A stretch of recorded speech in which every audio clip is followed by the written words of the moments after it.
Then now it stopped. So Hello, everybody. Thank you for tuning in another session. Hi, Fabian.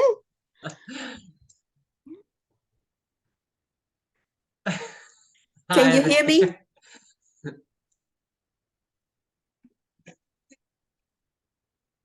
um yeah, sorta. Like, I don't know, interrupted. I okay. We had a little bit of technical glitch. Okay. Today I like to tackle the differences between feeling and emotion. And if we can distinguish this, a person can stop their suffering quite immediately. But it is how we define emotion, how we define suffering. So when we bring our awareness into the body, there are 108 feeling sensation, or you can call it bodily experience sensation.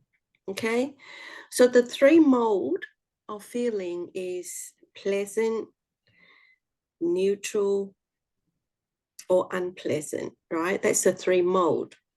Now we have six senses, right? We have five of the body and one of the mind. So that is six senses. Now, six senses can experience those three mode, right?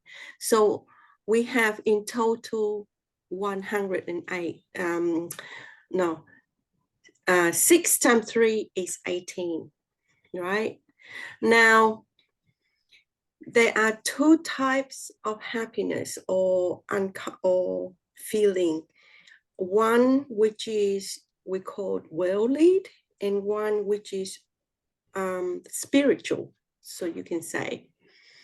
So, for example, when I'm sitting meditating, lots and lots of uncomfortable feelings, boredom, there's pain, and all those uncomfortable feeling is called spiritual, right? Because you're sitting there for a purpose. And then, but the uncomfortable feeling with, say, in a personal relationship is called a worldly uncomfortableness. So of the 18 kind of feeling, you have either it's worldly or it's spiritual. So 18 times 2 is 36.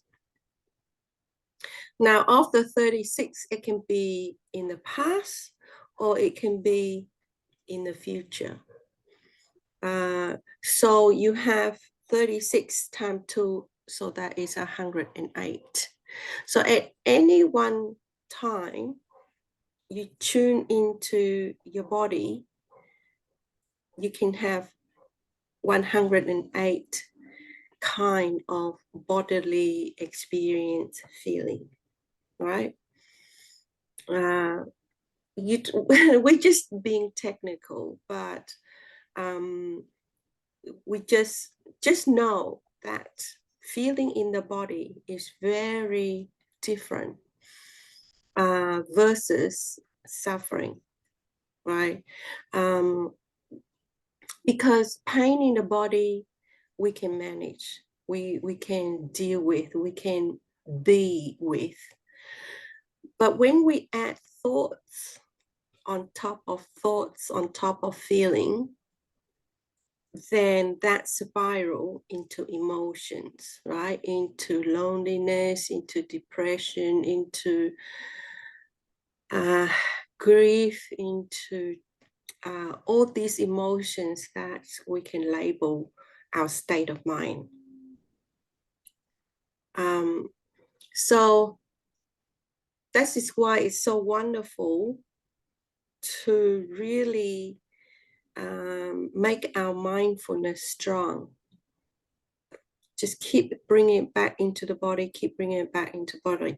So we mentioned one of the benefits is that it cuts the cycle of energy, right? Because every time you think, you produce a certain energy. And by bringing in back into the body, you interrupt that process. And today we have a look at feeling and suffering. So when we bring our awareness into the present moment and scan our body, we are interrupting the process of spiraling things, ruminating into suffering, into emotions, right? Do you have any questions so far, Fabian? Um, yeah, just to the technical one. You said like there's 36 times two, like the past and the future. That you say that makes 108. In my calculation, that's like 72. I think the thing you missed out was the present one. Okay. And then Yeah. Okay, that's 36 100. times 3. Yeah, just to clarify for the audience, like I Okay. knew what you're saying, but just I got hung up there for a bit.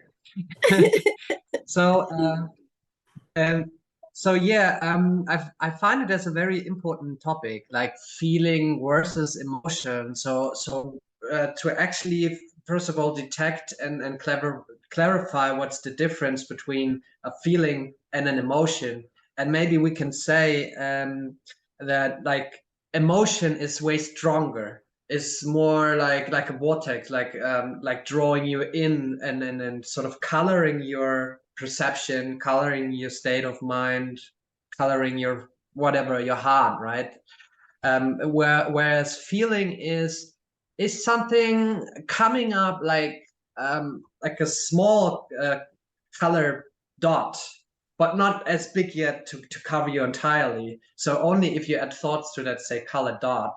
So if anger was red, then it would sort of, yeah, overwhelm you. So feeling is something which is easier to handle also, which is less intensive, and yeah, and I have many questions to that, like once we are in an emotional state, how to overcome that, because feeling we can overcome with mindfulness, right? Like No, mindfulness cut cutting the circle, but emotion is harder, isn't it? no, that's okay. I'll go into that.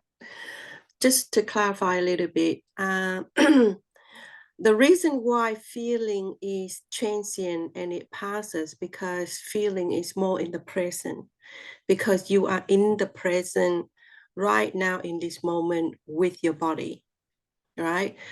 While emotions is you are more in the mind, right? And the mind don't have the present moment. The mind is always moving and it's time based, and you are in that loop.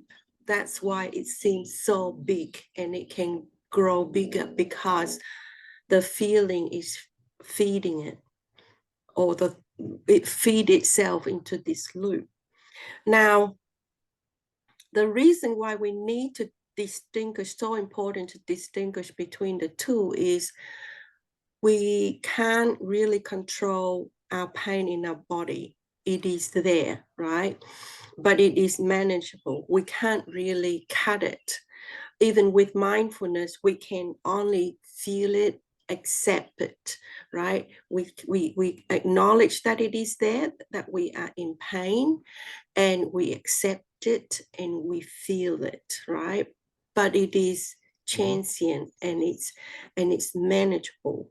Now, it is the emotion or the suffering, it's what we have to watch out for and want, and it's a territory we don't want to go into, right?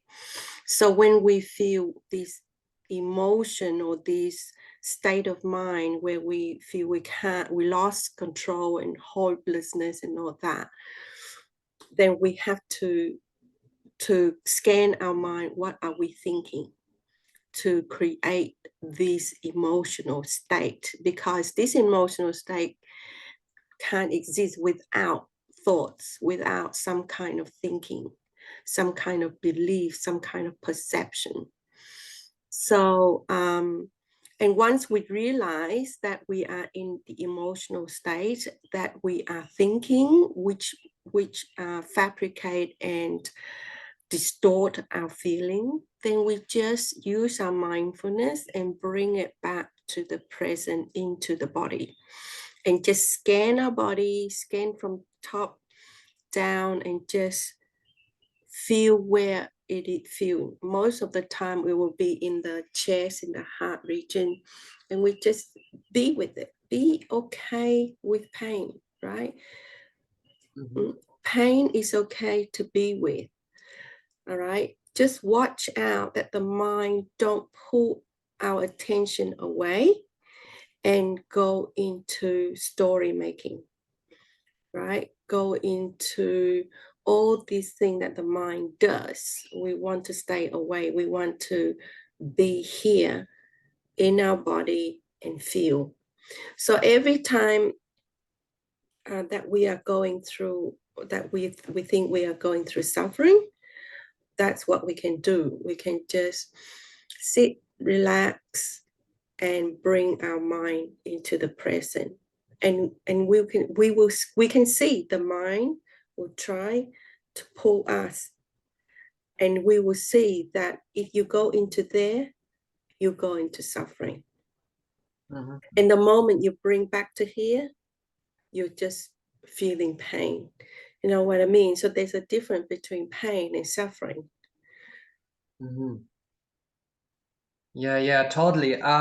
Actually, something what you said reminded me on the talk we've had about the perception, right? So when the sort of feeling comes up, then most of the time, which is the natural response for a being, is actually to see that pain as an enemy, right? So that is something we have to fight, so in order that it would go away. So that's actually the say immediate or instinctual response to feeling, right? So but what we are trying to do is a total different approach, which has again to do with this perceptual change, that we see it as a teacher, right? So we see it as, or maybe it doesn't necessarily have to teach it, just like a light or sign. So because yeah, as you said perfectly, we're diving into the realm if we don't see it as a teacher, and we fight it, and we dive into it, and we dive into the realm, then that's not pain anymore, that's suffering on top of that, right? Yeah. So we have the belief, or we've been taught or conditioned in our life to run away from painful feelings, right? To distract ourselves from painful feeling. But painful feeling is just life, right? It is just as much an existence as our joy, our happiness. But it's just that we've been taught to prefer one than the other. So we Yeah. uses, yeah.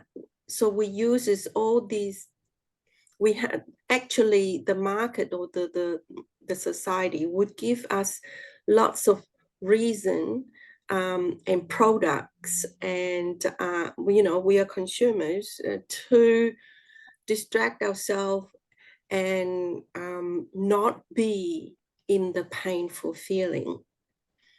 But when we are in this journey, we need to accept all of ourselves, right? We just have to feel pain. And it is okay to feel pain. It is existent. It is just as much part of us as arm and leg, Mm-hmm. Um, but suffering is a choice. Suffering, if you can, it is within our control to stop. but pain we can't. It's like if something already happened and we feel pain, we can only feel it, but we can stop the pain from spiral into suffering. Right? So that is very powerful, distinguish if you can learn that. So when karma, or when things happen, or when we meet somebody, or things happen and we feel pain, right? We can stop the cycle of suffering right there.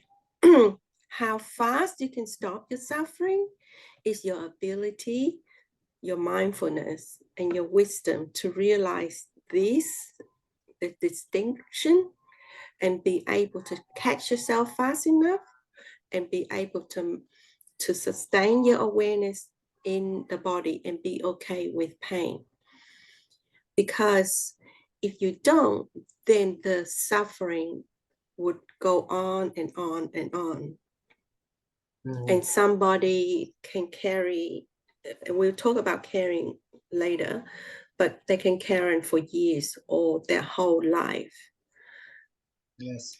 But it is a choice we have in our control, our empowerment to stop the suffering. But we can't stop the pain. We can't stop the karma. We can't stop what just happened. Whatever it is, if we are not fast enough and we got triggered and we feel pain, we can stop there. Yeah, so actually you can stop at sort of any stage, like every stage of the ladder, actually pulling you or leading you downwards to the emotional catastrophe. So you can stop at any stage once mindfulness is sharp enough, right? Yeah, it's very nice what you said. I just wanted to maybe add that it's interesting to actually see ourselves how we respond to the feeling, right? So sometimes it might tell us where we are at, right? It gives us a certain idea of where we're at. So like feeling, can we let it go, or do we have to fight it, or yeah, so it actually tells us where we're at. Can we even say it's okay, I'm totally at peace with it, and is the body mine or is it not? Is the feeling mine or is it not? So the attachment is it's not as so we see the attachment to it quite a lot.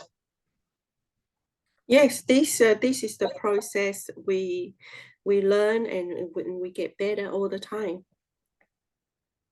Yeah.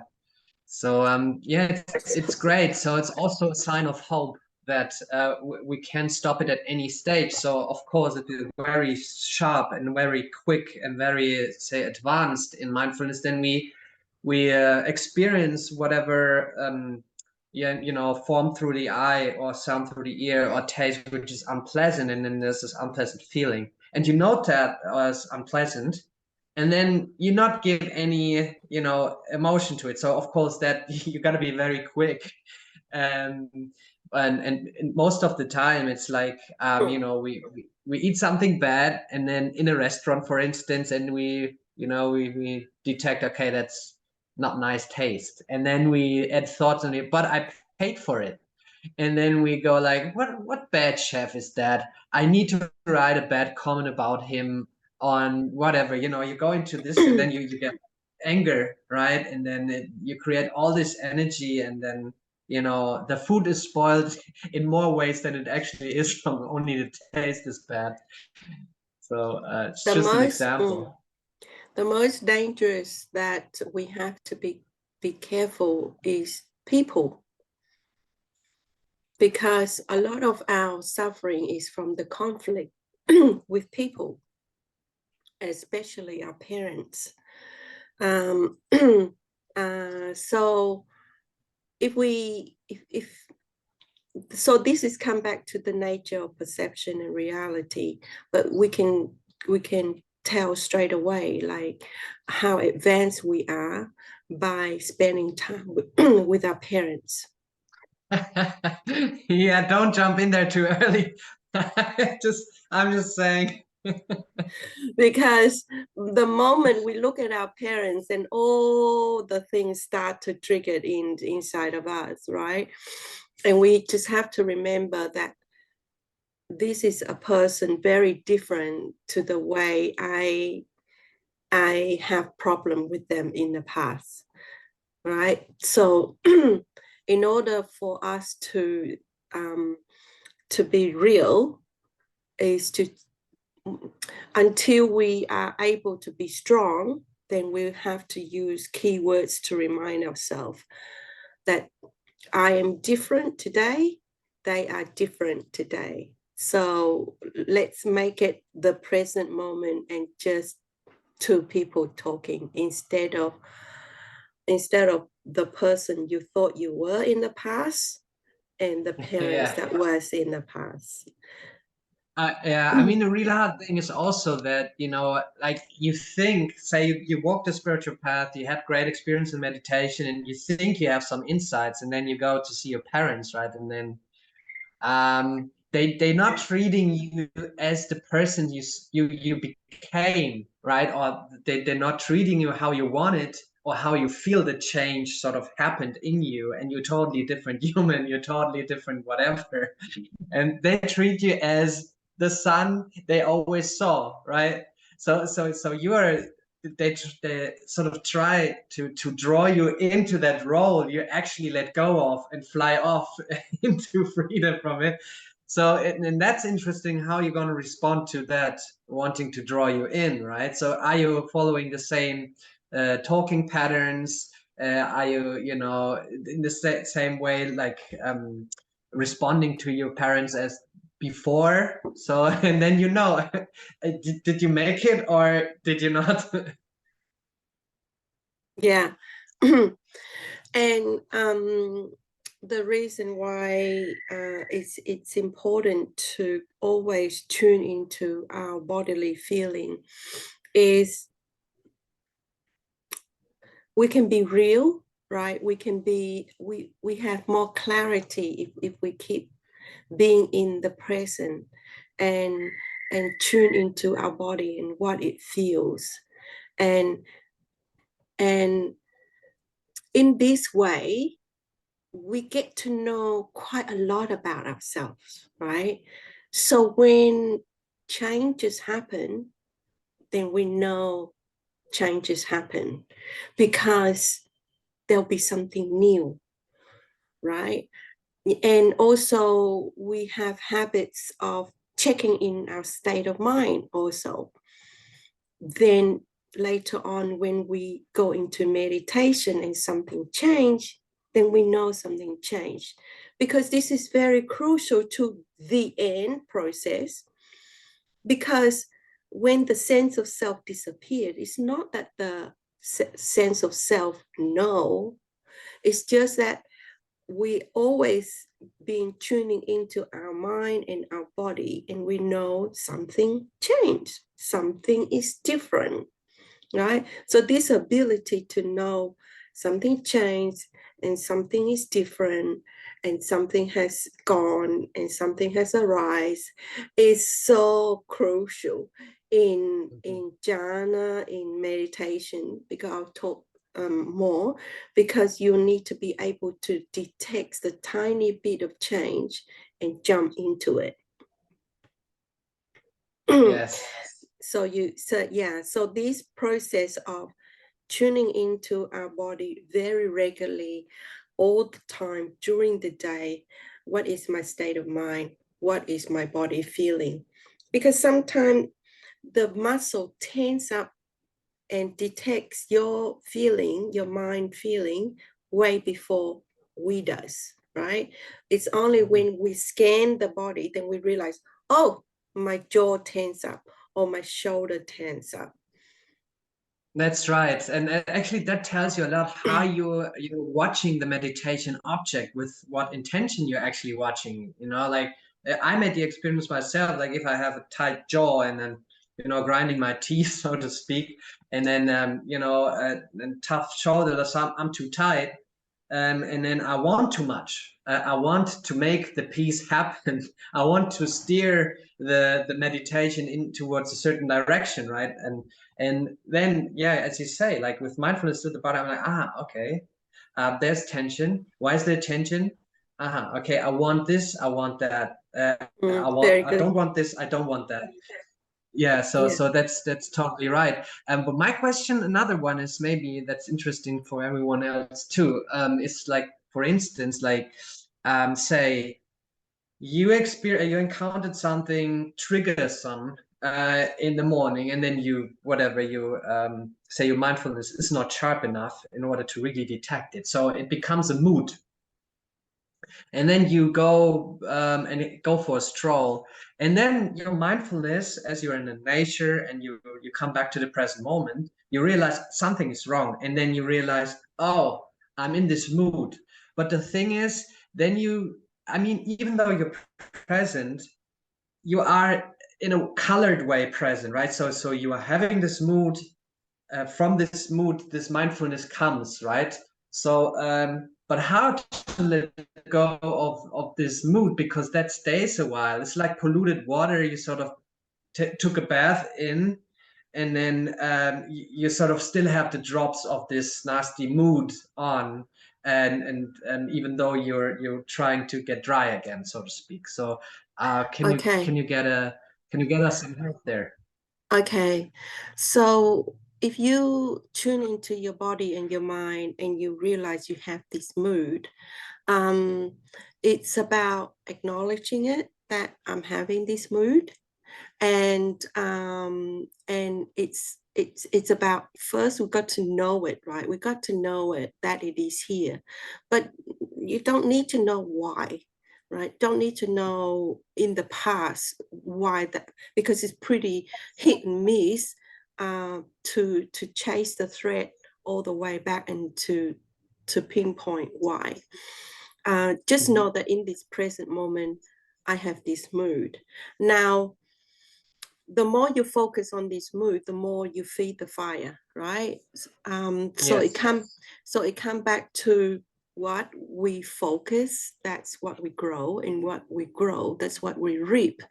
So now we're just about refocusing, right? Shift our perception, right? So just identify what's in nature that gives you pleasure, that gives you joy and happiness. So if you like the bird singing, just listen to the bird singing, refocus your attention to the bird singing, or to the water, or to the grass, or to the person that you're talking at the moment.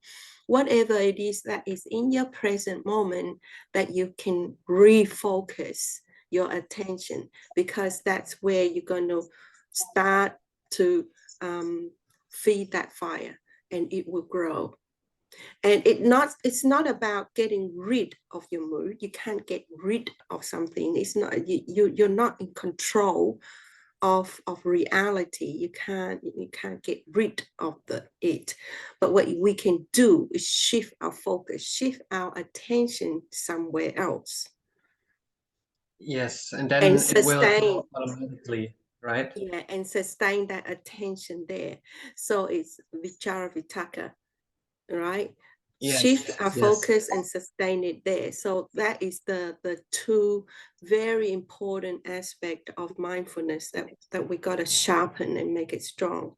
Where to focus, and how long we can sustain our awareness there.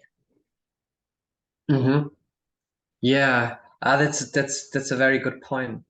Um, yeah, because moods I find very this is very easy to fall into, right? So and then you bring it through every person you encounter that day, and then whatever you have a bad day, you think you have a bad day because this or that triggered you, and then you transport that energy. And we've we've talked about in our last talk about cleansing and how important it actually is to be free of energy, which is dense and whatever heat and all that. So yeah, that's a good point, to just shift our attention to do vitaka and vichara, because the mood, or like how strongly you believe in that mood, that'll detect how much and how often and how strongly you turn into that mood again, and then you shift your perception to the moving leaves, to sounds of water and birds, and then again, but doesn't that happen, la la la, and then you see the mind justifying that mood, and then you shift again, and yeah, that's the process of spiritual development, right? Yes, that's our mindfulness. It's so important, the ability to direct our attention. If we are not sharp, then we like a puppet, right?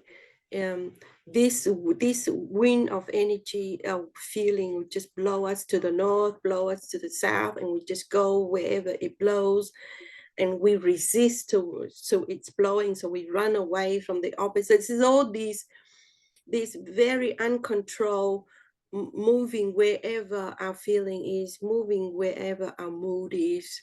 If we don't have this mindfulness, this ability of our awareness to focus and sustain. Yeah. Very nice. So actually, when we talk about vitaka and vichara, is vichara equal to concentration, or is that just mindfulness? Concentration is more the yeah, it's I think it's all the ability of the mind to concentrate. It's like the ability of the mind to focus. So it's pretty much both. Okay. Yeah, it's just curious that that question just popped up, but yeah, I think that well, we only have a few minutes left, but I think we covered covered the feeling versus emotion um, quite quite well. Or do you have anything else to let the people know, or something No. still left to say? Okay. Yeah, pretty much that's it for now. We'll touch on it as we go along. But next time it'll be nurturing something small. How to nurture something small. Small beginnings. That sounds like a good one. I'm looking forward to that. Okay. Thank you for tuning in. Bye-bye. Bye, everyone.